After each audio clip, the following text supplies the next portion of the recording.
for differences. We get Made Factor of Raven Rock, and it's all the same from here. Now, in most games, this is where it ends. Still We have waiting on one Venti whole rerun? I quest mean, as Venti leader, and already it's got a literally rerun. just You're deciding waiting where for a we want Venti house to be rerun built. rerun. A house we aren't Alright. going to live out of because this is Too the bad last piece of Venti isn't gameplay I planned Tartaglia, for the series. rerun Archon. Looking Ba-dum. back, the way I describe the questline makes it sound boring. Raising a colony from nothing in a pre-scripted fashion sounds boring compared Play to the lottery. settlement system in Fallout 4. But on the other Alright, give me a second. Well, I'm gonna take care of my Genshin. I think that's what we're gonna do. I feel like Genshin now. Now that we're talking about Genshin, I'm like an addict when you mention their bemusement of choice.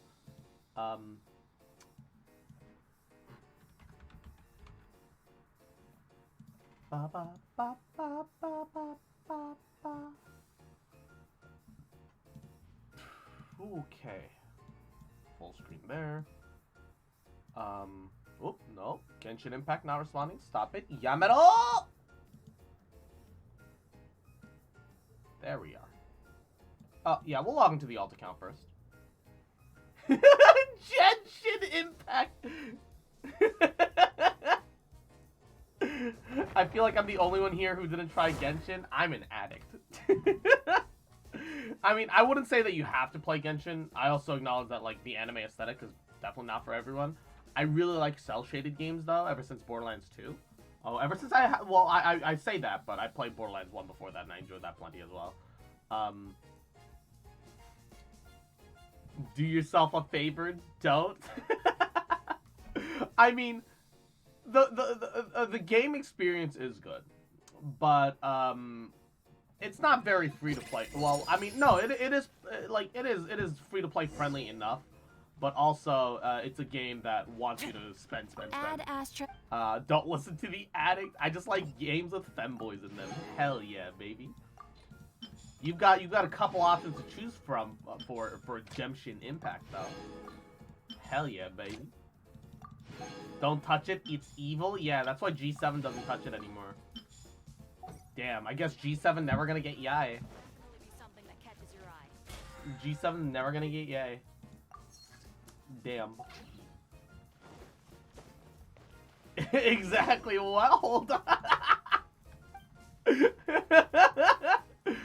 It's okay, it's okay. I'm manifesting positive Yai energy for you, baby. If Genshin is evil, Yai is evil. And if everyone's evil, no one will be. I'm gonna go play it now. Damn. G7's plans have backfired. Whatever will he do? You know what the cringe part is? My resin on my alt account has been full for the whole week now. I just haven't had the energy.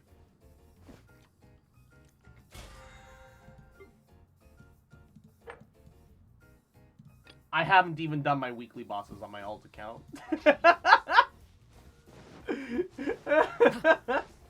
I mean, this is an alt account though. I don't give a fuck. If it was on the main account. I wasted 2 days of welcome this week? Damn. Sounds like G7's account. Don't get too close. Here's backup.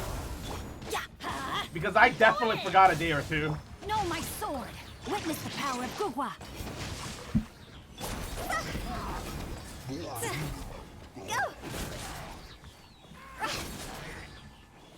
I guess I can play some Honkai Impact. Start Honkai Impact. Damn. I've been doing more important things with Final Fantasy XIV. Fair. Fair. God. Even with Max Refined Black Tassel, Toma doing no damage.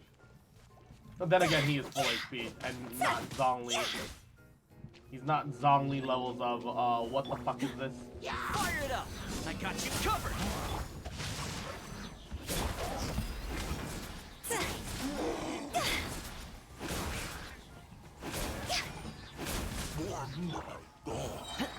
Don't get too close!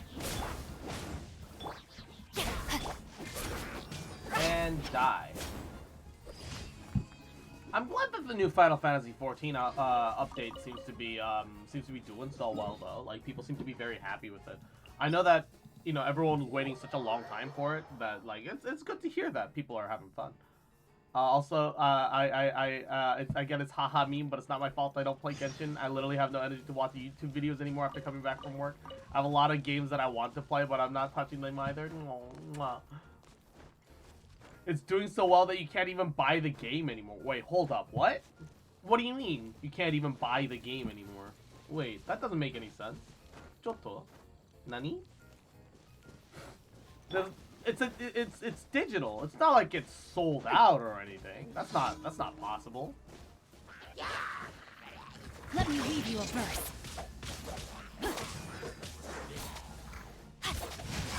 Time to act. Rain outlines your fate. The servers are so full that they literally can't sell any more copies. Bruh. Bruh, hold up. Is this actually a thing? You can't even make a free trial? Bruh. Are you kidding me? Soon, copies of Final Fantasy XIV will be sold like crypto! Damn, I don't want to live on that planet. Damn, get me off that planet. I can't believe it, man. Oh my lord. That sounds like a nightmare and a half. I won't lie. Hey kid, you want some Final Fantasy XIV? Wait, oh, they've got a new adventure share bundle. Wait. This looks actually worth it. Hold up. Hold up. Because this gives 12 greens, but this gives 10 blues for twice as much. 12 greens is 4 blues, and this is more than double that, plus more.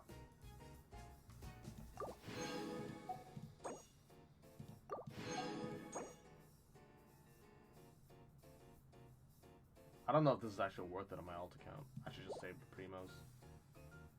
I bought 2. It's my alt. Whatever. It's not a big deal. It's not a big deal. I feel like it might actually be worth it on the main, though. I might want to dip a little into a little something. Supporting fire! Download Final Fantasy XIV as NFT. I mean, that's effectively... If you think about it, anyone who got Final Fantasy XIV for the free trial back when it was before the update, effectively just got a free, downloaded that free NFT, baby.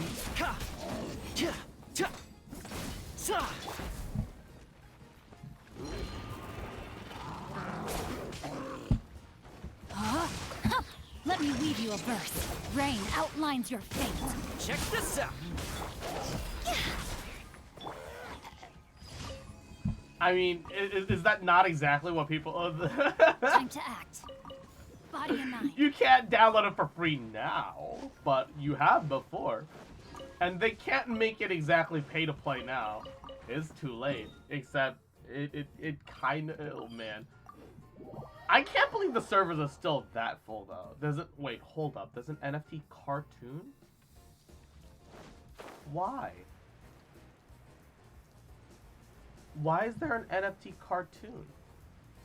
For what reason? Why, though? But why? My dog tried to jump down from my spot, almost fell forwards. Oh no! You have to buy it. It's like an NFT. Yeah, you know what? You know how to solve that issue? Download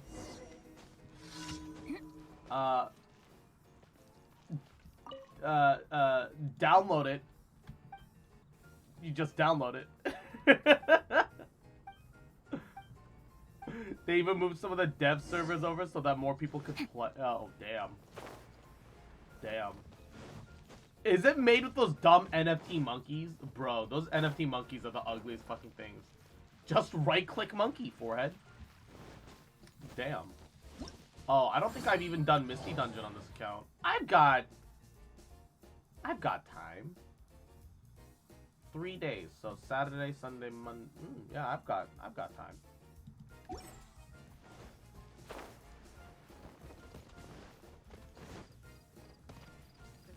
That's not how it works. I mean, but it is though.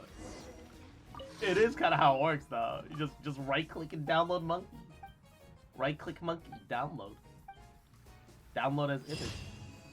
Haha, NFT folder, ahoy! NFT bros, you can't do that, that's my NFT, I paid real money for JPEG, this is mine! I don't understand how someone can actually be like, yeah, I own that NFT. The logistics behind that sort of fucking those sort of leaks in logic are beyond my ability to comprehend. I don't get it. Some people are just dumb. They'll buy into anything. Would you care to sit? And like on one hand, like I applaud like the artists that are making a living off shitty NFTs, cause hey, you know, sometimes you gotta do what you gotta do. Income is income. I get that. I get it. I get it. Sometimes you have to do what you gotta do, but it's just fucking money laundering. Like, and you're participating in the kind of broken system that made you so bankrupt morally and physically that you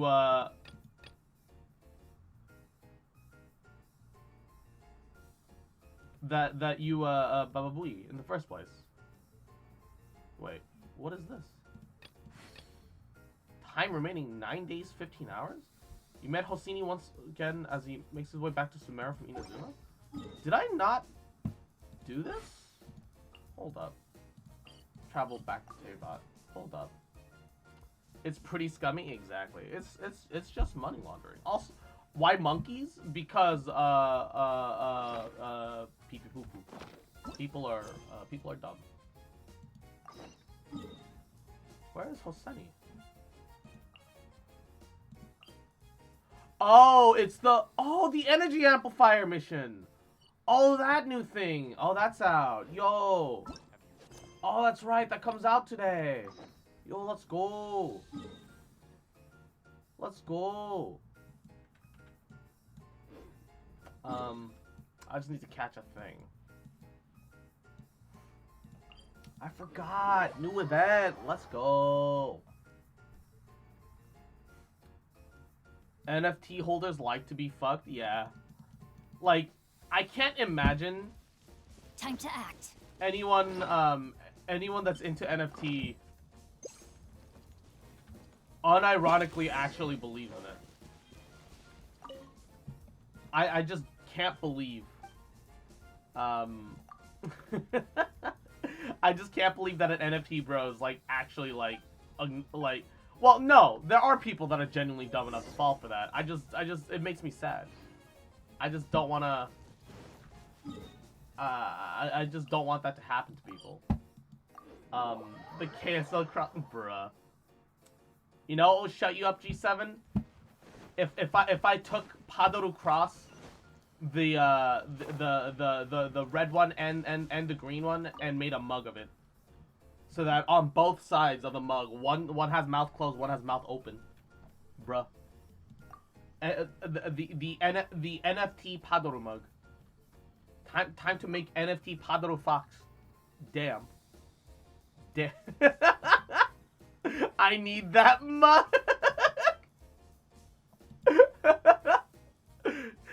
Makes NFT Padoru Cross. No, Oni-chan, I don't want to be an NFT.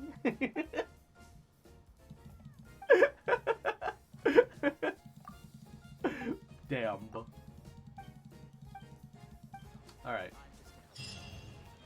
Let's log on to the main account so that I can actually get something meaningful done. It's worth 2 cents because Cross is cheap. Damn. Damn. I can't believe G7 would do this to me, man. Damn.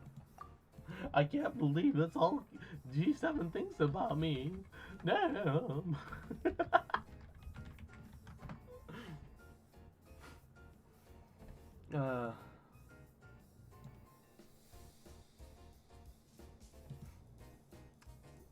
Look at Cross using my methods against me. Also, it's nice to wake up and be able to join Cross's stream. Cross cult? No. We're the church Homadachi, alright? We're a religion, alright? Cults don't get tax breaks. We do. Okay? Okay? Get that thick mug? Hell yeah, baby.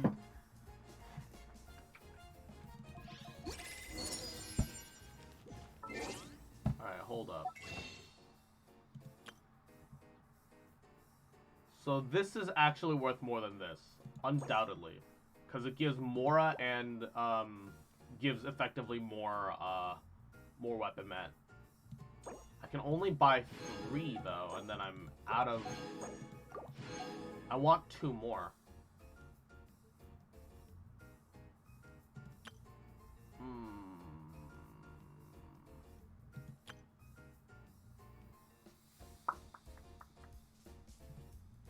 I could just buy a second month. I'm gonna get Welkins at some point anyway, right? I might as well just. And Falconite, Yahoo, welcome to the stream. How are you? And Hiamari Real, thank you for the folly. Hashire sori yo, kaze no yoho ni, tsukimi hara wo, padoru padoru. You guys can't see it, but I didn't even click on the. Oh, what do you mean? This is my one-time PayPal login code. Bap. Bap. Bap, bap, bap, bap. I literally typed it right the first time. What do you mean it's right the second time? Damn. I haven't seen Nier Altar in arcade? Nope, not yet. Link. Give link. Give image. Ha. Pseudo whale threats. I needed the Mora. And it's the same as doing those basic top-ups anyway. Look at that, 50 of these blues. 50 of them blues. I've got money now. I was at 123 Mora. Now I'm at 300k. Bruh. Bruh. Next version of special program on the 26th of December. Yo, let's go. I assume it's not the 25th only because Christmas. And I also assume that it's not on the 24th because people want time off on Christmas Eve. But it would have been super cool if they had released it today, right? Check group chat? Alright, give me a second. Why is she so small? I don't like that. That's not Nero. My Nero has Booba. Can't take away Booba from my Nero. If you take away Nero's Booba, is she still Nero? I mean, yes, but at the same time, Sag, dude. Sag, dude. Alright, I don't think I've done my bounties. I think I've done the request, but I don't think I've done bounties. Yeah, I haven't done bounties. I knew you'd see it my way. You bet your sweet bippy. Bet your sweet ass. Schrodinger's booba. I want to build a snowman. I don't know why, but that reminds me of the meme of Schrodinger's cat boy, cat girl. Am I a boy or am I a girl? Solidify. Until you look under my skirt, you'll never know. But until I take until you look below the skirt, can you tell? Am I a boy or am I a girl?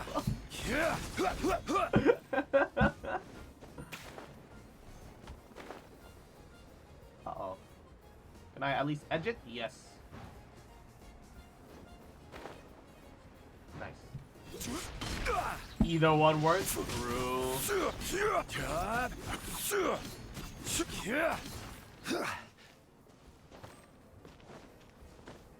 And probably the voice or what's underneath.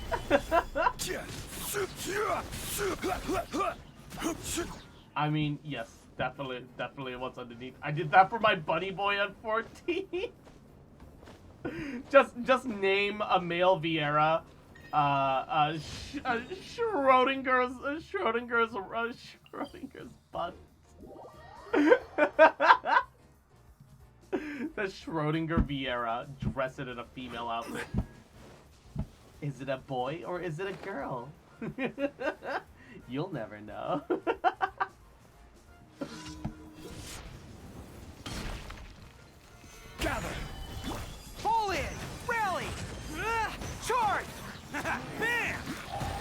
want some of this?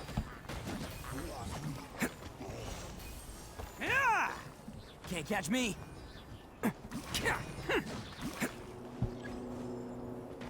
Attaboy! Solidify!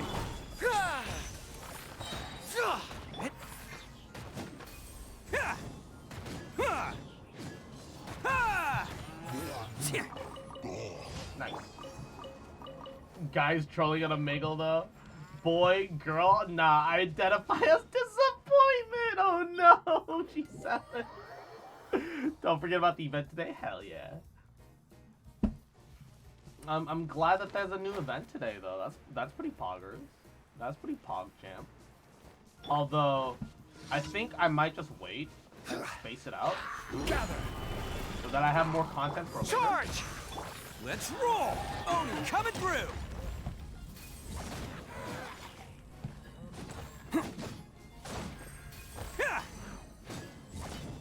Cha! Bam!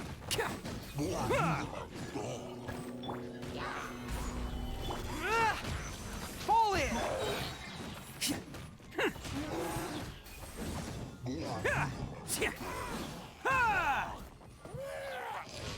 God, Ito's playstyle is so fun. Why is it so fun? I didn't expect to like enjoy playing him nearly as much as I actually ended up. Okay, faster. The Brazilian narrator of young Naruto is a woman. I never thought about that until today when I watched her streaming her own voice lines for certain scenes. Oh, I mean, that's not that uncommon. In a lot of voice acting work, when you have a young boy voice, because usually you get adult voice actors, so that if like say Naruto stretches out over the span of a couple years from like a production standpoint, but you need the voice to remain the same. If you get an actual young voice actor, their voice is going to mature and change over that period of time. You can't maintain that same quality. So what a lot of wasn't Goku voiced by an old lady? I don't know. But so what will happen a lot of the time is that they'll take like a female voice actress and have them voice actor like a young male character. The voice of Ash Ketchum, for example, is a woman. So that's like it's like an actual thing. Yeah, Ash Ketchum was voice acted by a lady, exactly.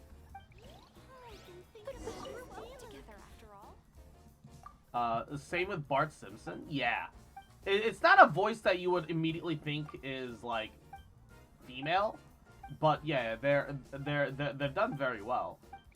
Because they're supposed to maintain a very boyishness to it, which is hard for a lot of male voice actors, because a lot of male voice actors, you know, end up having very more matured voices where they have deeper undertones and so on and so forth. And they find it really hard to maintain a solid voice acting quality for believe it, the me that believes in you, believe it, like and bullshit like that. Like yeah, Venti for example. Venti's actually the VA for Venti is on Takamaki in Persona 5. Like it's like oh bees, mwah, best of luck at work. I hope you don't have too much stress today. Take care of yourself.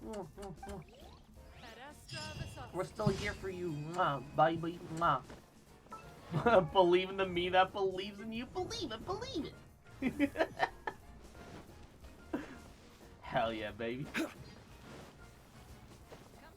You got this. Be safe. Drive safe. Thank you for completing. You can do it. They just gotta have the roughish voice for that character, you know? Yeah, that's the thing though. Like when you have a character that's like thematically, it makes more sense to have like a more youthful and more vibrant voice. It's definitely something that's a lot more harder for experienced male actors who are often older men to pull off that voice. Even me, who has like a bit of like a high pitched voice naturally. And Risu T, Yahoo! Welcome to the stream. Thank you for the follow. Hashira sori yo, kaze no yohoni, tsukimi hara wo, padoru.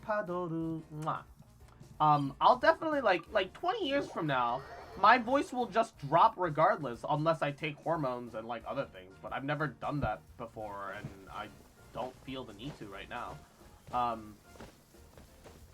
Kiryu-chan. I feel like I can do a decent Kazuma Kiryu voice, if that's really about it, because my voice is really deep, as I've been told. I see. Naruhodo. Naruhodo ne. Alright, let's do some bounties. I need some more. I'm fucking broke. I'm 300,000. I'm not even half a mil, and I'm not even gonna break into a mil anytime soon. Cause I may or may not have been doing Stabilize. Press the advantage. Charge. Let's roll. It's showtime.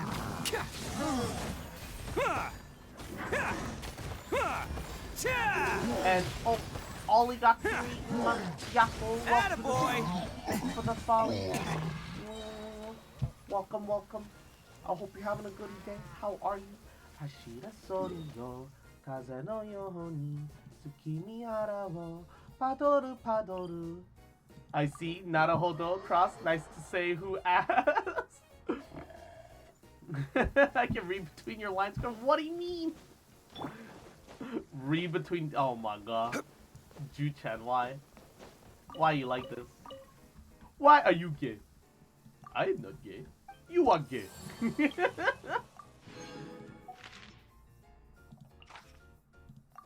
Oh, geo resistance decrease. Pog, let's go.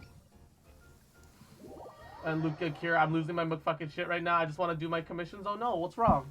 What's wrong? What's happening? What's not? Is something not working? Is something broken? Broken the broken?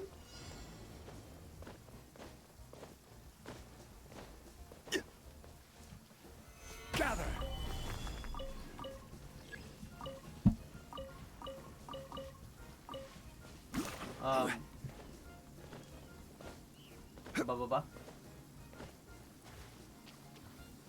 Oh no, the broken. I don't know how many times it's broken. I will have order. Fall in! Everyone on me! Life goes on. There! Oh, coming through!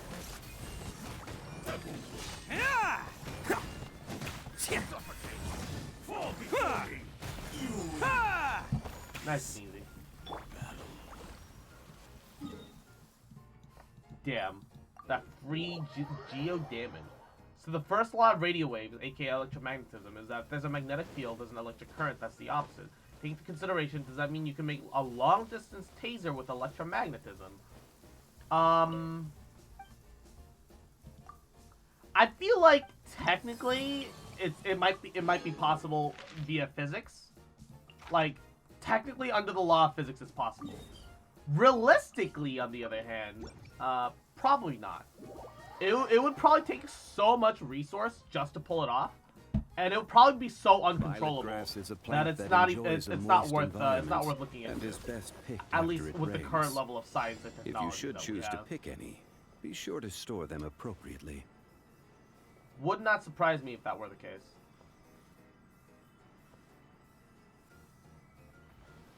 That is Advance! Man, you're very good at finding like interesting scientific concepts, but a lot of the time, it's unrealistic. Solidify! I do like these thought experiments though. Let's roll! It's showtime!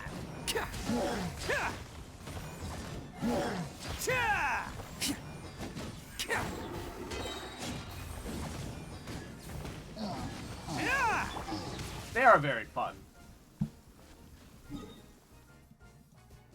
Alright. And that's my last bounty reward.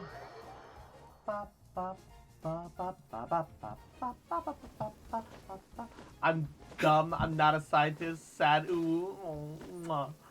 The electromagnetic supportance of these nuts hitting your jaws. I slam my jumper cables on your forehead. You won't stop me. Cops won't stop coming. It won't stop coming. I hate that. Bruh. I hate that. Ah, I want die. Perish. Perish. You're welcome. Bruh. Ba ba ba ba ba ba ba ba ba ba ba ba ba. Ba ba ba ba ba ba ba ba. Alright, let's do this. Man, how many condensed do I have? 4? Yeah, I do. I have 4. Attaboy! Gather! Rally! Who wants some of this? Bam!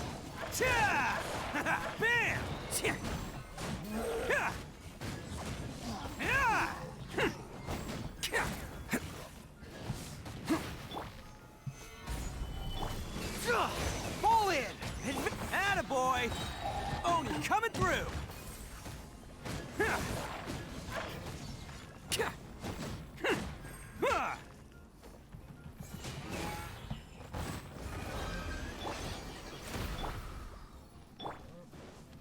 Alright. Next. I feel like I could have just finished it off with Ito and didn't need to swap off him and I could have gotten more energy. But my smooth, small brain said, nah. It's not a bad flower. Could be better. It's not a bad flower. I'm cool and stuff. At least that's what I tell myself in the morning as I stare at my tired eyes in the mirror. Oh no. Why are we here? Just to suffer.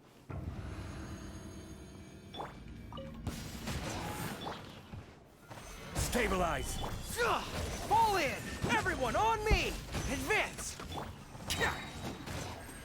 It's showtime! Let's roll! Can't catch me!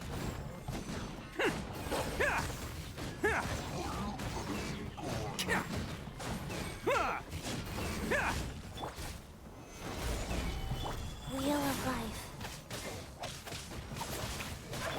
I see your power.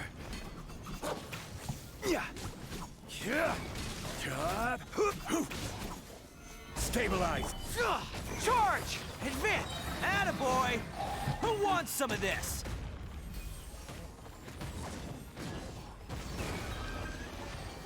Whew. Nice and easy.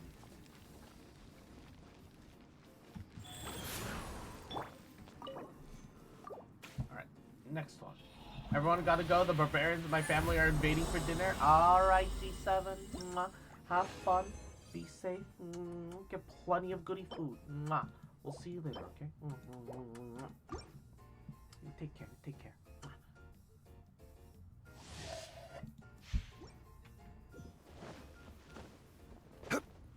Oh, I just realized I need to start transferring other opulent stuff over to Just a scratch, I swear! Charge! I will have order. To Ito. Press the advantage! Bam! It's showtime! I'm not Ito, Noel.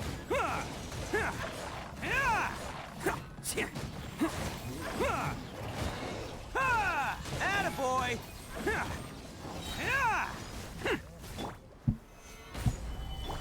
Rise. Opening box of Adepti tricks. Order guide you. Advance! Everyone on me! Let's roll!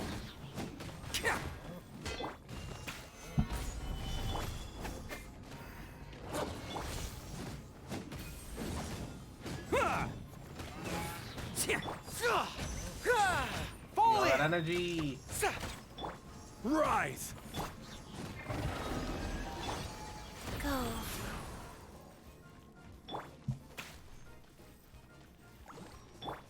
Alright. 2 more. I don't know if I already said this, but there's a way of growing human neurons from human skin.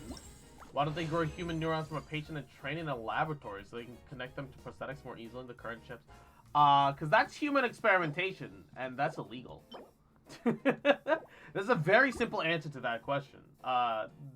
Human experimentation on that level is just illegal. People don't like knowing that other humans can mess with their genetics and shit like that. That's honestly the most straightforward and most honest answer that I can give you for that.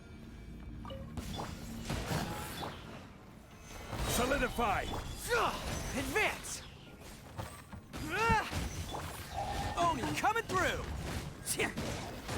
Experiment on the... Oh my god.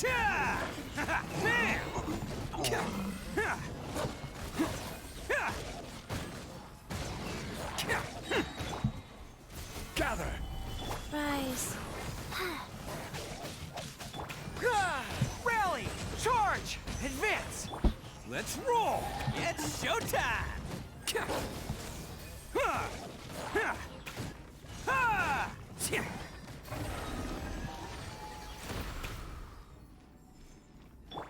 Alright, there we go. Nice and easy. Whew. And that's my last condensed. Please be something good. Probably not. No, it's garbage. Garbage.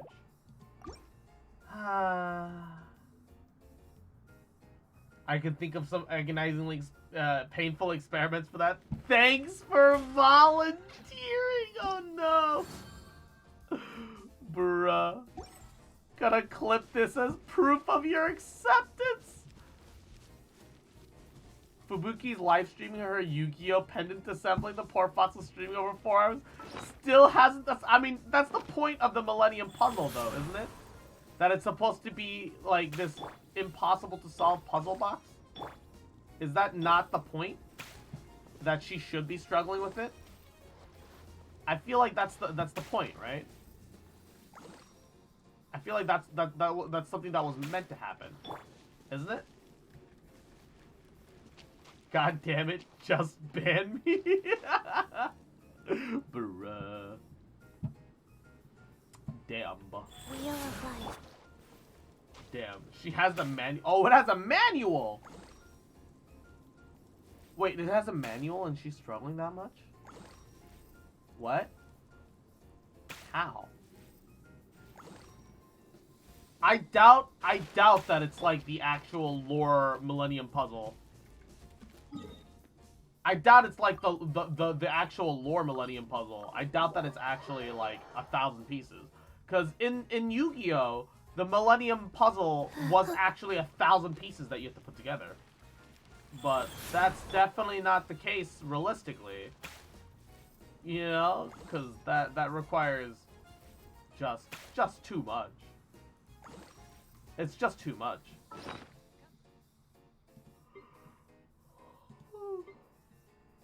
Oh. Frankly.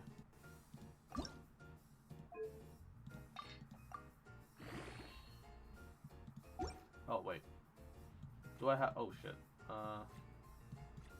It doesn't matter. I already started it.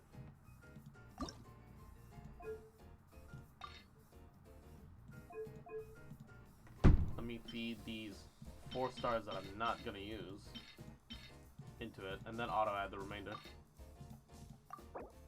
Yep. A level 90 Viridescent Hunt. Its base attack doesn't fall behind the rust at all. It's just that it doesn't get the huge 41% attack bonus. Nice. I don't know if you're gonna stream just chatting videos or whatever, but I heard Pineapple just posted another video. I've played another 8 Souls like him. Yo, Pog? Hold up. I have more content that I can do, but I'm also like half awake. And that sounds fun right now. Hold up. Let me collect my teapot stuff. And then I will look into it. I think that's what we're gonna do. This realm is... Look, this is Christmas Eve, alright? We're taking it easy. We're just vibing. Alright, that's the point of today's stream. Today's a vibe stream, right? Let's not worry about it too much. And let's just have fun. I am kidding, don't worry. Mercy is for the dead. Damn, this coming from the guy that made his Civ 6 capital the capital. The capital. This is frightening in its own right. If you I ever... don't know if can be trusted. Oh, I need to wait 2 hours for that to finish growing. So it finishes to the... I'm not gonna stress the details. It's not that important. Alright. So, what we'll do is... I'm gonna disable Genshin and the visual setting for a second. We're gonna exit out of it. I'm gonna change it to just chatting, and we're gonna watch that new we're gonna watch that new Souls video from Iron Pineapple. All right, and then pull up display cap. All right, Iron Pineapple. 6 minutes ago, Jesus. And CJ, mwah, Merry Christmas Eve. How are you? And Jamesis, Merry Christmas from Australia. Hashira Soriyo, Kaze no Yohoni, Tsukimi Hara wo Padoru Padoru. Mwah.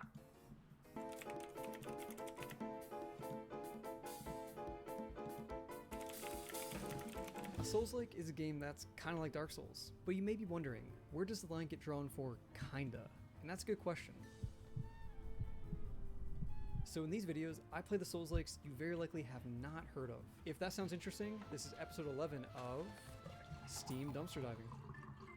Alright, first up we got Cube. It says it's a Souls-like action-adventure game.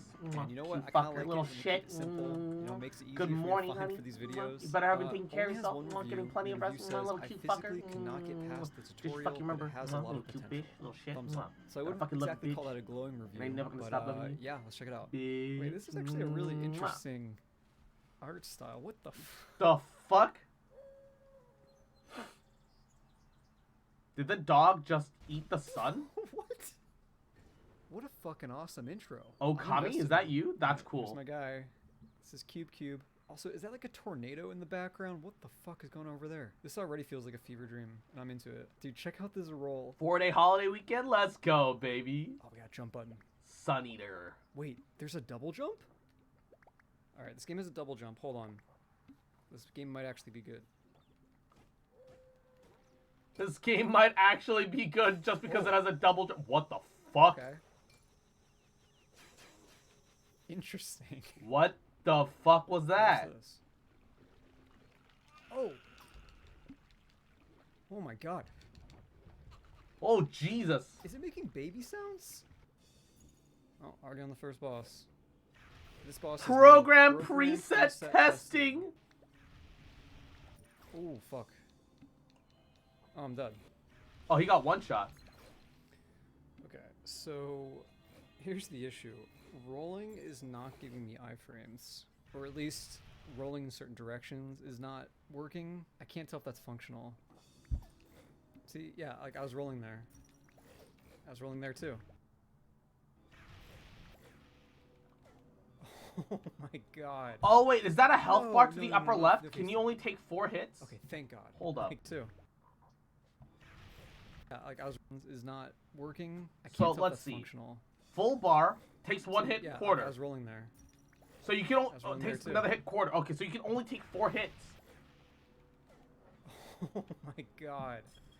No, not. Oh, is he Naruto running? Okay, thank god. Press and hold special attack button will launch Cube. So I can launch myself? Wait. Wait, it's a jetpack. Oh my god. Yo. Why? I like this guy. Oh. Didn't think it would let me attack him. Uh-oh. Oh no. He killed him. Oh, hello. What are you? He killed the old man. Whoa. Okay. Oh, that thing screeched. Uninteractable door. If a door cannot interact, which is mean it has to open at other side. Door cannot open from this side. Okay, you know what? This filter Oh my is actually god, starting to so hurt my Dark eyes a little Souls. bit, It cannot so open from this I think side. I'm gonna I turn it hate off. the fact I do kind of that like the it, text actually, but, goes like, off something of the about it, I fucking think, just needs bars. to be toned down This is the best game ever. just I to need hear. it. It's called Oh, what is this thing? Cube on Steam. It's early access. Oh, no, no, no, no, no, you're not friendly. Bruh. We have some actual platforming finally. Kind of. This game is really starting to hurt my eyes. Yo, Just, that's like, this game's this is actually cubers. hard to look at. Cube champ. Oh, I just realized the fog effect is like linked to the character. So when I turn, the fog turns. See? Fucking Pepe Oh, Cube. that's such a bad way of doing it. Cuber hands. Resident Resident Cubers. Obviously, this game's in a very early state. I'm not totally sure why it's being sold at the moment. Pepe However, Cube. it was like just enough of a fever dream that like I did want to keep going just to like see where Monka it went. Cube. The combat Cube is one of the worst feeling things I've where it's ever Cube experienced. Sag. But yeah, that was a trip. Alright, next up we have the demo for In Chain. This is a Souls-like movement shooter, apparently. I found this game thanks to Funk, who said this game is best described as a Souls-like platformer. And you know, that sounds right up my alley. I'm a fan A of Naruto movement running shooters, cube in you know, Dark Souls Ultra environment. Kill. I love need that it. game. So it's Ultra Kill with a Souls-like Thank you spin for to that, it Fats somehow. Tiny. I think I'll really like this. Let's check it out. Right mouse to throw, right mouse to grapple. Ooh. Ooh. Oh, oh shit, that's cool. What the fuck? So hold right mouse to grapple, pull, and then launch them. Okay. Oh, that's Those are cool. There's like wall sliding. There's wall running. I bet I can. Lucio! Wall. Yep, Dude, that's cool. that's I'm using a new cool. What the keyboard than I fuck? usually use. Hopefully it's not too loud. Is that loud? Is that good? Oh, hold up, hold up. Wait, you can. Oh, there we go. Okay, hold up. Oh, you can use it to gain Oh, it actually elevation. has, like swinging mechanics. Like there's momentum. Spider-Man. Okay, okay. Spider-Man Hold does on, whatever I- a spider can. Can he might love swing this game now. from a web? I don't know how impressive No, this he looks like can't. in the He's video, but, Lucio. like, I've played a lot of games with. I don't know what grapple I'm going with mechanics this. and, like, this Those is are a like good Minecraft grapple, wood blocks. pull, Yeah, left for post to real. mark your resting This place. is actually pretty neat Oh, to is this look the at. bonfire gun? Wait. Bruh. Oh wait, hold up. It's like a. It's kind of like a double. He, jump. oh, he's a skeleton. He's got skeleton You can hands. redirect yourself. Oh, he This got game has a deep. He grapple got a hook, this double game has jump. double jump. It's vaguely Souls-like. It's like a 3D platformer. It's also a movement shooter. I think this game was like actually made for me. What the hell? Oh, you can. Oh, you can power slide into slide into enemies. people. Why is this game so Oh, shit. cool? This is a shortcut back to the first bonfire. Oh This game shit, includes that the whole skeleton shortcut got a unlocking level design gun. philosophy that Souls games have. Parry this, So you it's not obvious by casual. now, Rattles and The way the spooky. combat works is you have to like drain their health bar until they go flying, and then you have to grab them while they're flying, and then throw them. I think that's basically the only way you can kill them. So you just kind of do like a drop kick. And Oh my god. And you can also walk Skeletal into a drop window. kick. This looks like a What randomly the placed fuck? Minecraft block. I'm getting flashbacks from Halo Infinite, bro. Yo, I've been playing It's Halo another Infinite. shortcut. I've been really It's the enjoying same it. bonfire. I've been There's straight no way the vibing with person Halo that made this Infinite. game isn't a Souls fan. There's no way. You have a shovel? Oh, that's The cool. the shovel skeleton. Oh, you can knock them back too. You can knock the Why is this game boulders such a back. good idea? Yo, what the fuck? Why I'm is just this? gonna kick you off. Oh, See ya. Oh, shotgun. shotgun. Ooh. Oh my god, the comboing. Bro, God this damn, is game cool. What the good. fuck? Okay, here we go. Why is the game allowed to be? Oh. Oh. Oh.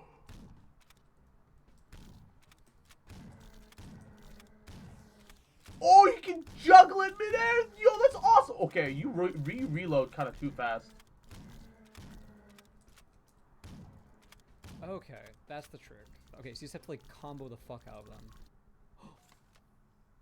Minigun? I swear to God, I'm gonna go play Hawk. He has a minigun. Bonewood Marshes. We already got the Dark Souls swamp level.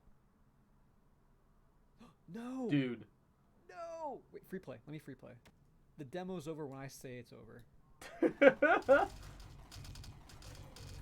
Fucking hell yes. Crouch while in air and grappling enemy to surf. What? Alright, let's try this. Oh my god. Oh my god. Oh my god. Oh my god, what?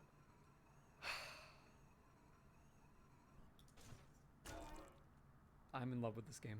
That is amazing. I cannot Hold up. stress enough how much The fuck? this is my jam. This is my fucking jam. That game is Incredible demo. amazing. I am looking forward to this game. Genuinely so incredible. much. I know Ultra Kill is kind of like the gold standard when it comes to these types of movement shooters with this type of art style, but I think I like this one better. This might be the new best one for me. Not Bone only Mush is more Untitled like one of the best Boner games Wood I've featured March. in this video Damn. series, it's also one of my personal favorites of the year. And that's why it's so wild to me that a game of this caliber has been slept on so hard. Like, seriously, this game has gotten barely any coverage, but it's fantastic. The elevator pitch I'd give for this game is Soulsy combat with parries, dodges, and stamina management mixed with a Zelda world structure mixed with a time pressure gimmick. I don't think that really covers Doom it properly, flashbacks though, for sure. so let's talk details. I'm not. First and I don't foremost, even this have game Doom feels nostalgia. really I've never good to even play. really. From I've never attacking, played parrying, Doom, to and jumping, to I want to basically play every that. other action, the devs just got it right in a way that few games truly do. If you play it yourself, you'll pick up on this immediately. This is a Next, let's go to Brazilian the time game? pressure gimmick I Brazil? mentioned. Basically, Brazil? everyone in this world is a robot, but they're slowly running out of time to live. Every NPC has an hour's remaining counter that appears below their name, with each hour translating to a little over a minute in real time. When the time runs out on an NPC, they become unsighted, which means they lose their minds in a very similar fashion to Hollowing in Dark Souls 1. And then you no longer have access to them for the rest of the playthrough. And yes, this includes merchants. Now this might sound like a terrible idea includes for a game merchants? genre that typically involves taking your time to find everything, but I found the background pressure of this timer looming over me pretty interesting, as it encouraged me to play efficiently in a way I might not have otherwise. If this sounds too scary or annoying though, keep in mind you can turn this feature off, but I recommend at least giving it a shot. The devs are also clearly huge Zelda fans, and it shows in the best ways. You have fun items like double grappling hooks that let you attach to any surface, alongside a spinner item that you can use to ride rails or just anywhere. And you get to use these items in dungeons that, at times, rival Nintendo's own Zelda dungeons in terms of quality and design. Each of these dungeons culminates with fun boss fights as well, that feel pretty soulsy due to the combat mechanics. Oh yeah, by the way, you can play the whole game in co-op with a friend. This is a great addition that just works, and it really makes me wonder why this isn't a more common feature in these types of games. I could honestly keep gushing about features in this game for another 10 minutes, such as the cool leveling system or the hidden speedrunning mechanics that were built in, but I'm just gonna stop myself here. I rarely give a full double thumbs up recommendation on the games in these videos, but trust me on this one, this is worth your time. Next up, we have Starry Night, which is probably the wildest concept I've ever seen for a game. It's a Vincent van Gogh boss rush, where you play as Vincent van Gogh and fight bosses, but like it's in the style of his paintings. I'm sorry, am I still asleep? Is this a fever dream? Should I change stream info to I'm only sleeping? Yeah, exactly. Vincent van Gogh. You fight through his paintings. As far as ideas for games go, this is walk in Van Gogh's paintings. Fight the struggle that he went through in his life. Unveil the destiny of the starry night sky. Starry Night is a 2D boss rush game focused on unique boss design and hardcore action one of combat. the funniest things I've ever seen. Bruh. I only found this because it has the Souls-like tag on Steam, but yeah, let's check it out. How it is meant to be played. I would also argue this is how Van Gogh's art was meant to be appreciated. Palette and brush, driven by passion and love. Is this actually like, is this a sincere game and not just like a shitpost? I'm just Vincent van Gogh with a paintbrush and a palette for a sword and shield. The Reaper. Dude, the blood splashing on the screen, like the red paint. Block. Oh, we're so close. Oh shit. Pain is the most profound of all human feelings. Bruh. See, that's what it should say after you die in Dark Souls. Instead of just saying you died, it should say pain is the most profound feeling. Obviously, Pain is the most profound like, feeling, basic, bruh. And Izzy, but, like, I kind of love good how morning, this looks. cutie. I can Welcome, summon welcome. crows. Oh my god, he has the crow power. This is This is Bioshock Infinite. But Vincent Van Gogh, Souls. Damn, I love Vincent Van Gogh Souls. What a game Vincent Van Gogh Souls is. Bioshock bottom text, it is. Oh my god. Look, it's that tramp again. Red-headed fool. Oh, this is all things that they called Okay, this is taking Vincent a turn. Van Gogh. Dude, what the Madness. fuck is this fight?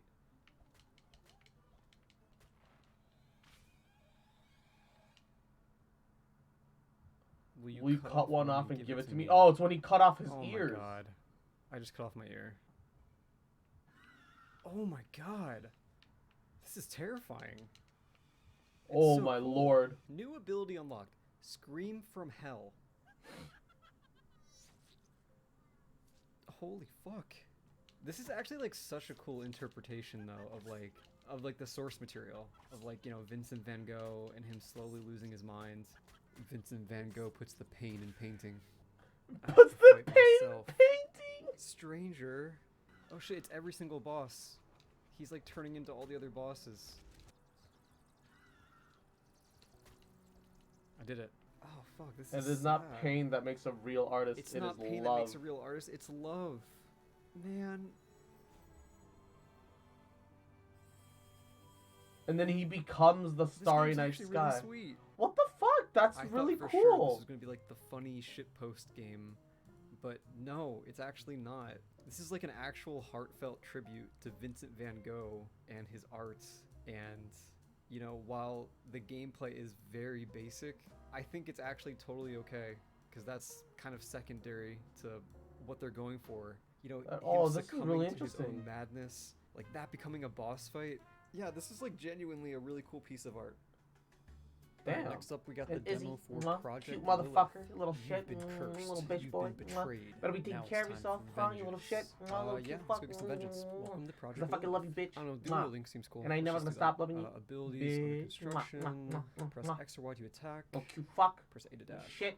Mwah. They said dash with A, but I'm jumping with A. Oh, they meant B. Oh, wait. He just headbutted ragdolled. himself into a wall. Am I dead? What the fuck? What the fuck? I think I have to restart. Oh, he broke the game. I think I have to actually restart.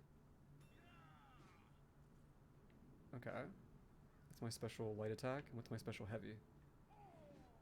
Oh, okay. Got like a super You are floored. jump launch attack. Welcome to Okay, so it seems like Brazil. this game's No, going for I do more, not want to go to you know, Brazil. like aerial combat combo stuff. You know, like God of War, Devil May Cry.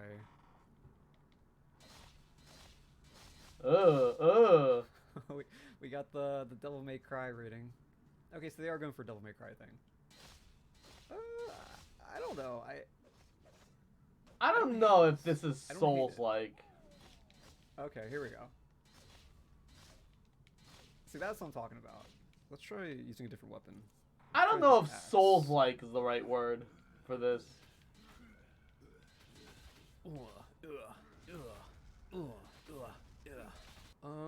He so is this seems the to whole have demo? infinite Is this, like, melee one more stamina. room?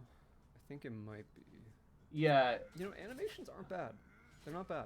I mean, maybe the enemies kind of strafing around. This is definitely maybe that's more not the Devil May greatest, but Cry I don't than know. Dark Souls. I don't even think this is Dark Souls. The fuck? What the fuck? What So was obviously that? this is like very bare bones. It's one room, kind of buggy, but like, you know, as a starting point for a project like this, this isn't that bad. I actually can like see this game getting fleshed out a lot more from here, and I hope they stick with it. Next up, we have Unsold. So I don't know if I mentioned this Nirvania, but before, silent actually DMC cursed a by little bit. warlock a Loot few years back Bandit. to play Mwah. every game Thank you for the with head Soul pats. in the title that Yahoo. also has a Happy stamina Christmas system. Eve, And baby. yeah, here we are with another one. But yeah, it says it's a fast-paced game, and I thought the screenshots looked pretty cool, so let's check it out. Damn. Okay. What the fuck? Shoot me. Did he just murder the guy? Oh. Nice. Oh, you can cut arrows in that. Yo, that's cool.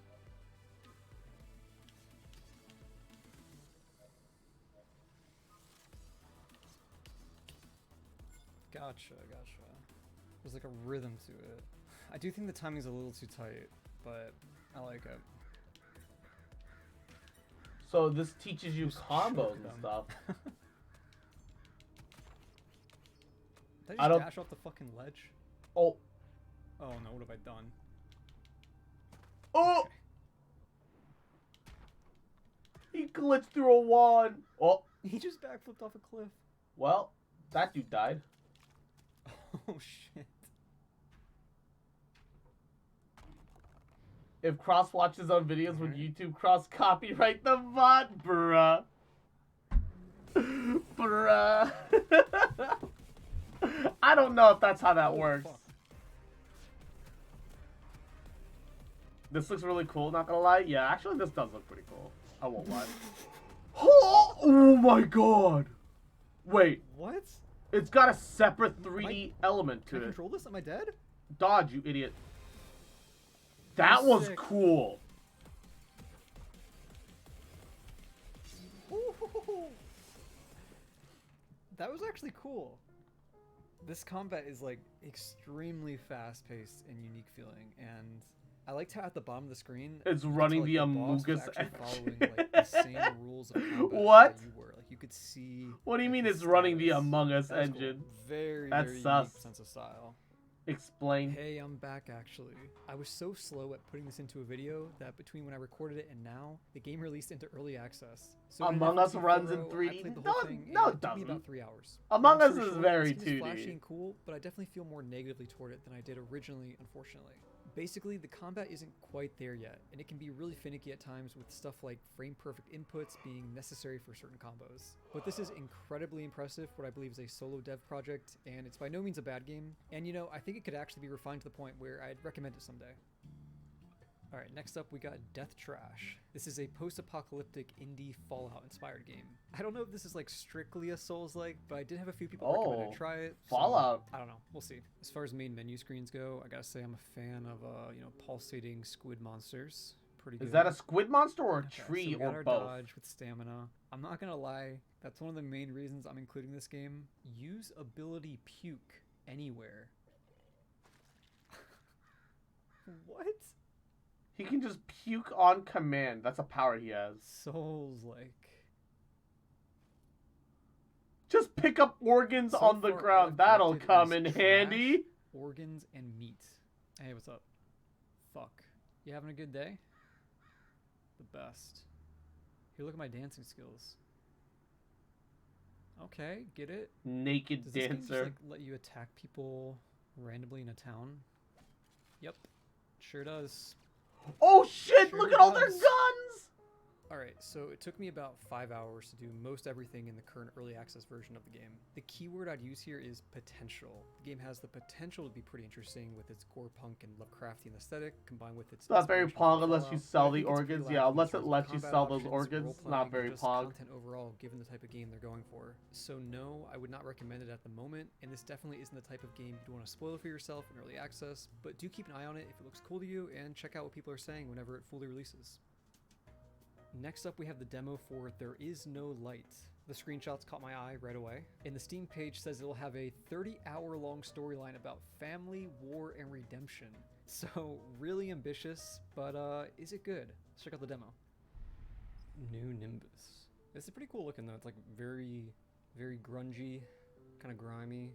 You know, we just have a Lovecraftian tree. Ooh, that's cool. Oh yeah, a tree with an eye. Yeah, Ooh, great. Thanks. interesting. I love it. The eye tree. What? Oh, is this like a bonfire? See, the real reason this is a Souls-like is because there's an animation for when you hit a wall with your sword.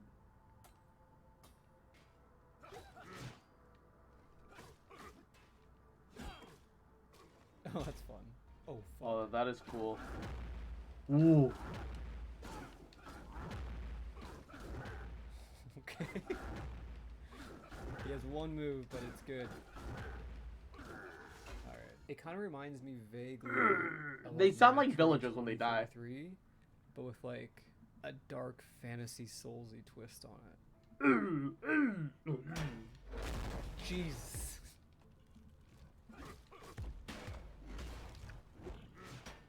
I forgot how to play Seal. Holy fuck, Seal? there's a lot of What's enemies. Seal? Holy shit. And Anita Dick. Yahoo. Okay. Welcome to the stream. Thank you for the folly. What? Hope you're having a goody day. Fuck. That thing is scary looking, bruh. Wait, there's a first aid kit in that Ow, game. Oh, shit. he died.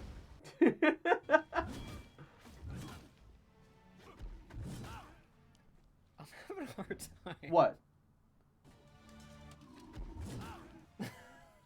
These hitboxes are wild. What's wrong with So you, I want Chen? to emphasize What's here, wrong? there's What? no What is it? healing for this fight.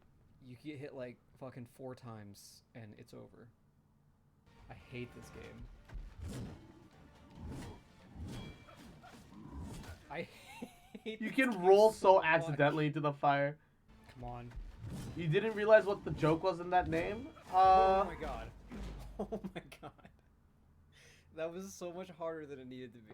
Thank you for completing the demo. I mean, it says Anita, Okay, so first off, I which think this which game looks like an generally looks actual really name, great. so I Really just pixel assumed it was an art, but actual something name, about the despite combat the just feels a despite the little off dick in a lot of meme. ways, and it's hard for me to But put yeah, into I can words. see It's it. one of those things I you can kinda see just it have now. to play for Look, yourself I'm fucking to half awake, understand, alright? But Fuck. I don't know.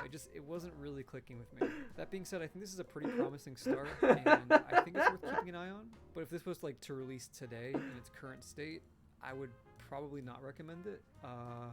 Yeah, but keep an eye on it. Drink coffee for Hey, it. I've thank you got for more watching the gamer video. subs. If you liked it, I do maybe have more subscribe. gamer subs. If you didn't like That it, is true. then I'm surprised That you're is still here. that is a thing that that can be done. Max, but he's a 9-minute green screen.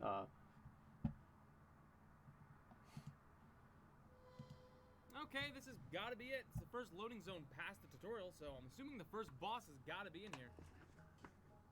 Oh, hello there. Welcome to the Cave of Moisture. Thanks. It's nice to meet you. Wow, this place really is damp. It's kinda Cave of Moisture. Yeah, developers really did me dirty on this one. So yeah, anyway, I'm looking for the starting boss. Maybe you can help me find him? Oh, there must be a little confusion. I am the boss. The putrid halfwit. Okay. All right then. You got any cool moves to show me? I can throw mud at you. Oh, okay. Sure. Do you have any special abilities or anything? Yeah, you betcha. I've got summoning powers. I can summon a flower that's gonna scream real loud. Jesus Christ, can you turn that thing off? It's not even dealing damage, it's just annoying. Not really. He's just gotta get it out of his system. Okay. I saw more cursed commercials. You know, now that you mention it, I've actually got a second form. Wait a minute, what? Nothing even changed. I am now slightly more purple. Yeah, I was about to say now, if you don't mind. this Oh, color that's changed a right. little bit. Sounds good to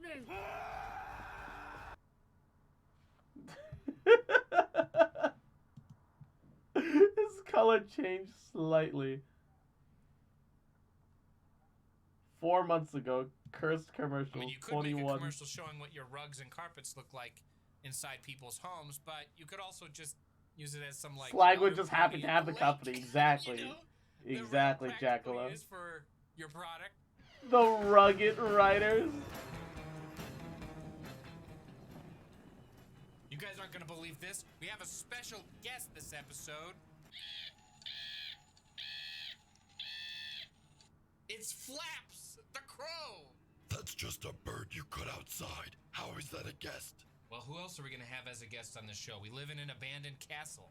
I'm pretty sure there is a vampire downstairs. You could ask him. Oh, you mean that guy who's like on Sesame Street and always counting things? Yeah, I don't. He's a big celebrity. I don't think we can afford him. So things for Chad weren't going well. He thought he'd.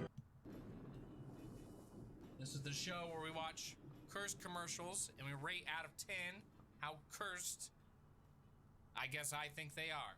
That's the premise of the show. Extremely simple. Mwah. Good let's morning, watch some honey. commercials. Hope you're doing well. Hope you slept well. Boss is coming in. How are you? How are you? Almost got it. Hey guys, finished testing that game yet? I've got another one I need designed. We just finished level 3 and need to tighten up the graphics a little bit.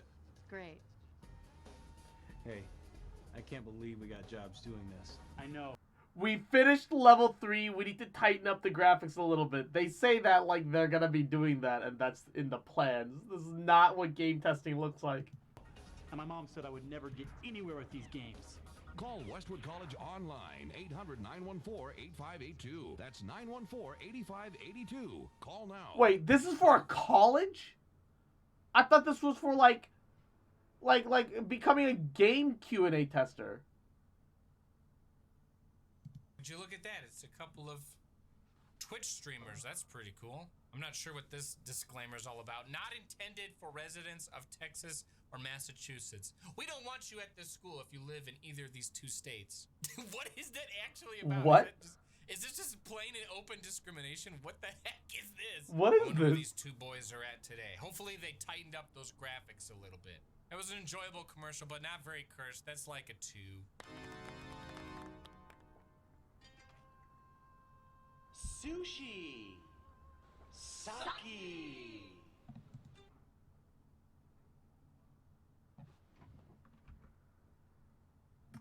It's sake, sure, but that's still spelled with an E, not an I.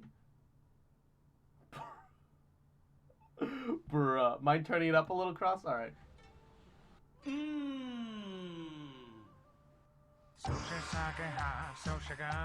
Be sake to me, I'll sake it to you. What? Give me some warning here. Let's play a game called Was This Song Recorded Sober? Yes or no? Feeling good, and you like that sushi food. Sushi food. Now you can say sushi, sake, hot, sushi good. You sake it to me, I'll sake it to you. Suck it to you. Feeling good, and you know what sake do. Now you can say sushi, sake, hot, sushi good. You sake it to me. I'm slurring my words, add a little bit to drink. Feeling good, and you like that sushi food. Now you can say, hey, this guy's good. Akasaka Sushi, serving authentic sushi food for the Grand Rapids area, located on 28th Street in Cascade. Minnesota, what the fuck? Minnesota, what the fuck? Bruh. Did they get like a cartoon voice actor for the last bit of that? Why did someone read off that last part of the script like they were Sonic the Hedgehog? Akasaka Sushi, serving authentic Oh my god, that's just Sonic! That was a pretty cursed commercial, but I think I'm gonna rate it a little higher because they clearly That's legit, just Sonic the Hedgehog. Clearly they had to consume a few drinks before recording this, which, you know, No that fucking way. probably took some effort and extra time, so I'm gonna give that What? like an 8.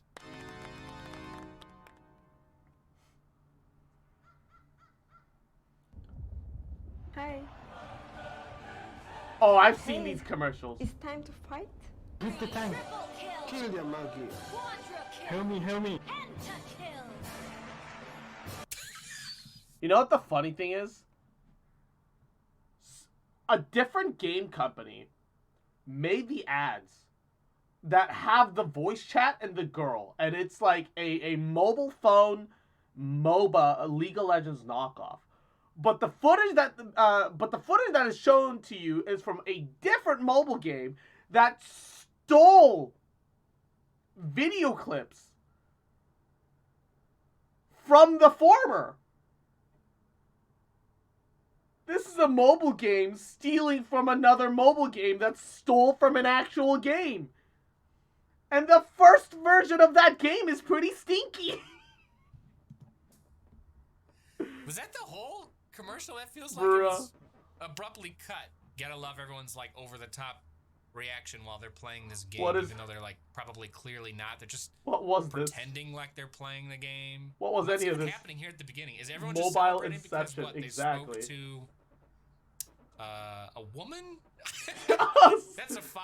I wish it was longer. It's because Maybe they it was spoke cut to short. a woman. They say I'm crazy. They're crazy. It's my star. Give it away. For $39.99, you can buy Crazy Gideon DVD, CD player, and MP3. You are crazy. That's right. I'm crazy. And I'm giving it away. 27 inch for $189. Yes, I am crazy. See, they want me to smile. How can I smile when I lose my money? $1,999 for plasma TV, 42-inch. Downtown LA, 830 Traction Avenue. I guess the name of his business is Crazy Gideon's, but you have to remember, this guy wrote into this commercial that he should be, like, arrested and in a straitjacket. He wrote this. He purposefully... Also, can I point out, the nurse character is wearing fucking high heel stiletto shoes, platform stilettos, and is revealing an incredible amount of thigh. Wanted this in the video.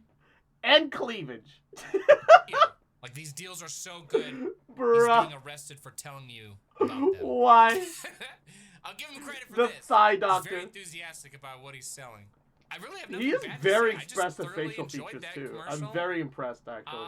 Let's give that an 8. I like that. I like that. Hi, folks. I'm Frankie Flight. I want you to check out Hoot Wireless next to Subway, Equipment Highway, right here in Hoot Wireless? Dude, this parrot is the most unenthusiastic fucker. Check out all our plans. Hoot Wireless. It's an owl. An owl, owl. And yet it's a parrot man. That and much more. Hoot Wireless. Hoot Wireless. Lady Jock, come in and check out Julio. Bro. This was edited great. This was edited great. There's like a jump cut, but there's like overlapping audio. What is happening? That and much more. Hoot Wireless. Hoot Wireless. Lady Jock, come in and check out Julio. He'll hook you up right here. Hoot Hoot Wireless. Wireless. Hoot Wireless. Hey, how y'all doing? This is Julio with Hoot Wireless. Come and check us out. We got anything you need. Julio is so fucking like, bruh. Is like, why did I have to be here today for Yes. this? Poor Julio, bro. We're selling Hoot Wireless. Be excited. Come in and check out Julio. He'll hook you up right here. Hoot Hoot Wireless. Wireless. Hoot Wireless. Hey, this is Julio. Guys, I'm gonna let you in on a secret. Do you know how you really get people to buy things? You do this. Hoot Wireless. Don't forget to check out Hoot Wireless next to Subway, Equipment Highway, right here in Motrip. Hoot Wireless. Hoot Wireless. Hoot Wireless. I'm just gonna overlap this audio and have it interrupt anything happening in the commercial. Hi, folks. I'm Wireless. Hoot Wireless. Hoot Wireless. Hoot Wireless. The echo. Hoot Wireless. Quem gosta de beber e criança? Banco de trás e cinto de segurança.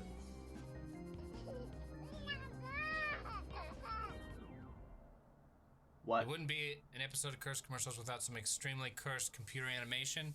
This baby looks like it's straight out of the movie Prometheus. That's like a 6.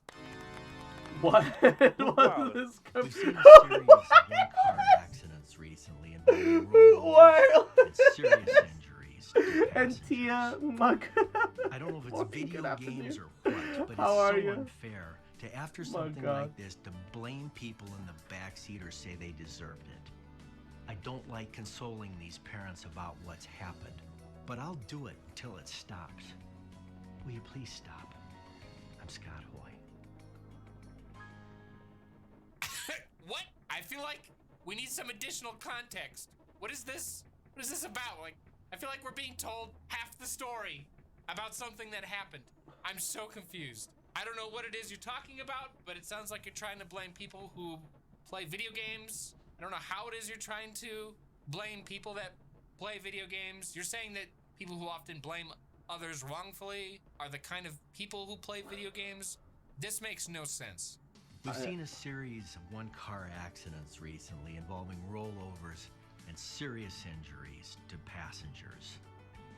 I don't know if it's video games or what, but it's so unfair. Or what? After something like this, to blame people in the backseat or say Wait, you're gonna get a tattoo. I'm aware this is for like a personal injury Of law what? firm, but I don't understand how this is an advertisement. It sounds like just like a single clip out of a story being told by someone just out of context. I don't know how this serves itself as And advertisement. Ray This is Ray, weird. mwah, good Freaking morning. S10. I woke up at That's 7:30 just so and then went back to confusing. sleep. It's on like a new level of curse that I've just never And witnessed then I on woke this back show. up around like 9:10. Hoot Wireless. Hoot Wireless. They're still making the Hoot Wireless meme. Oh, I give up. Don't give up. Call 1-900-HOT HINTS and supercharge your game. Cool. I can select all my favorite games. There's hundreds of action-packed hints full of secret passwords on all the latest Nintendo games. What?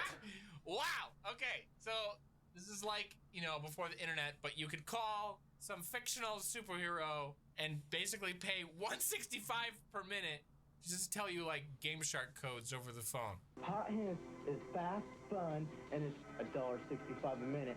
Now I have the power. Ask your parents before calling. Wonder what would happen if you asked for like a secret password for a certain game, and if they couldn't give you it, would they give you your money back? Who am I kidding? No, they wouldn't. They definitely wouldn't. That's like a 7.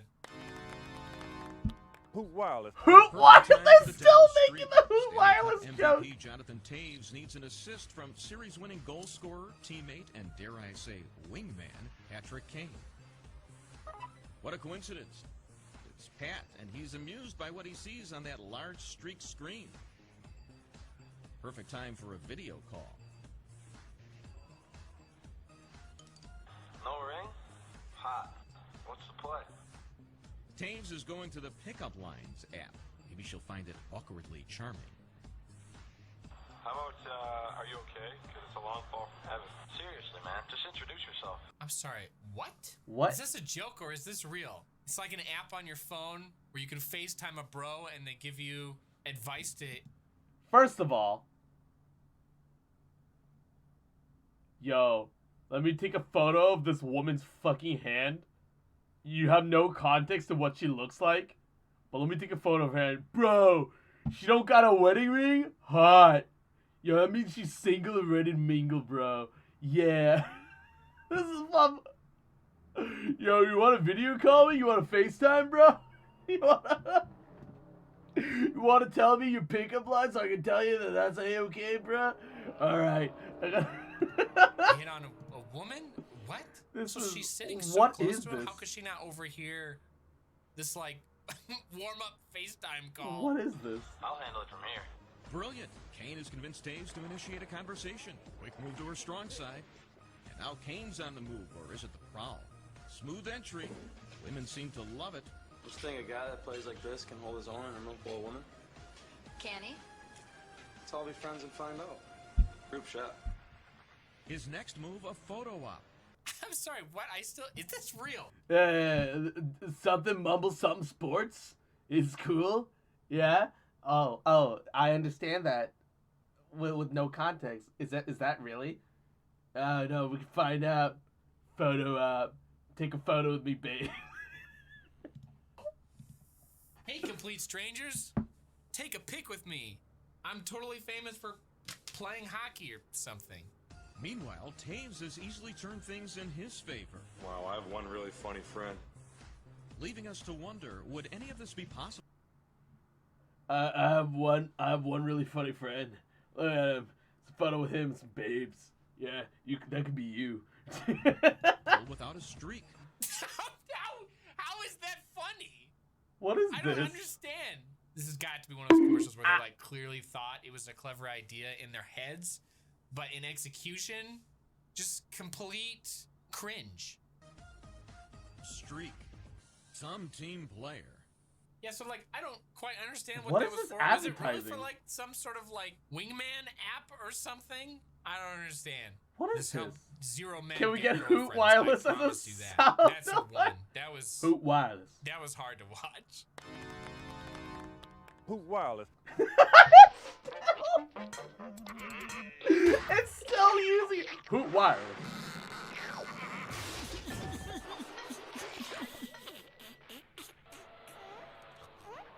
What is the fuck?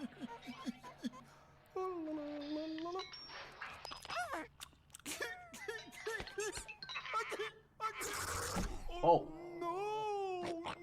Command the monsters. Was that a knock? Was that a knockoff Lunchables commercial? What Hoot is Wireless. this? Hoot Wireless.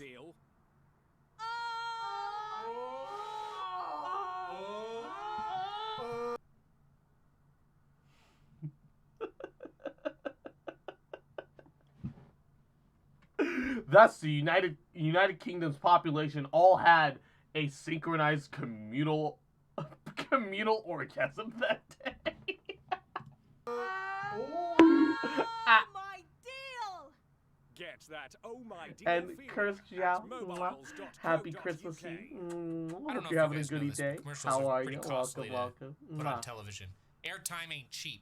So obviously the best use for advertising a product you want to sell would be doing this. Just And using the FedEx. entire commercial's We've been airtime live for to 21 hours, scream. 55 minutes, baby. The script for their commercial probably went I ain't something fucking like this. leaving. Are you looking for an amazing mobile phone deal? 24+Hour stream featuring wireless. Is the video frozen? Who's wireless? Ah, Willing to do this just to entertain you? I knew it was coming. They paused so long. 300 down, only 300 down. I Cash deals around, and the easiest financing in town. Then imagine what I'll do to sell you a vehicle today. So come to Bangor Content today and come to the party! What? What they said at the end was like barely audible. Also, they're at a fucking gym. This is supposed to be what, like a car I'm really disappointed retailer? they didn't like double down on the whole name of their business. Banger Car Care. You can see that this is not a green screen too. There's a mirror in the back where you can notice them I'm gonna dancing. sell you this car. It's a real banger. You can actually hear I'm really disappointed they didn't like double down on the whole name of their business. in the back. Banger You Car see them Care. dancing Wait, while folks, I'm holding gonna the sell you phone this car. recording It's a real banger. And then they hit the lid or of the whatever car. camera. Why did they do that? They had a perfect opportunity to do that. They're at and an blew it. actual gym Seriously, for that was some a missed reason. opportunity. Although they did put some effort into this. I can't. This has got to be like a 4. Who? Wireless. Hear anything? Negative. Sunkist searches high Who? and low for Who? fun Wireless. trees. The only trees funny enough to grow Sunkist fun fruits. I found them!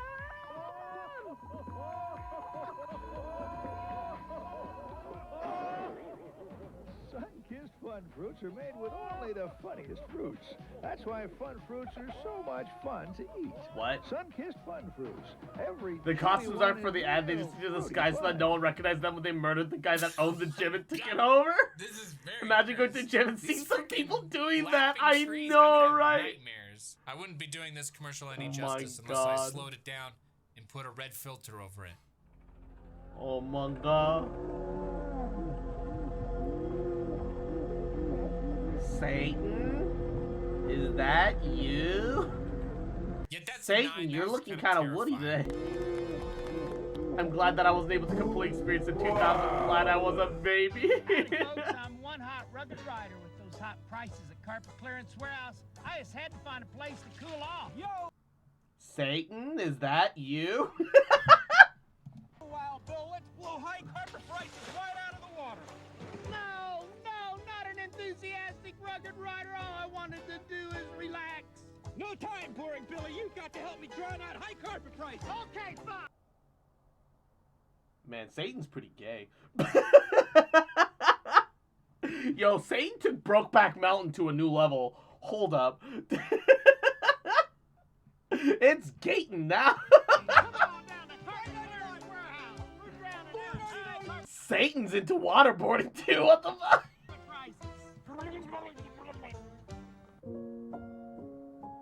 Yo, the 2000s were scary. What the fuck? Ah. And Aria, mwah, Merry You Christmas. could make a Merry commercial showing what Christmas your Eve. rugs and carpets look like inside people's homes, but you could also Damn it, just Cross, I was use gonna it as say some, that. like, water pony in the lake. Merry Crimble. The real practical use for your product, that's like a 5. I love how they took their own carpets and fucking waterlogged them and made them worthless. Grubhub Perks give you deals on the food. Oh you my love. god, the Deals Grubhub. that make your boogie. The Grubhub commercials, oh no.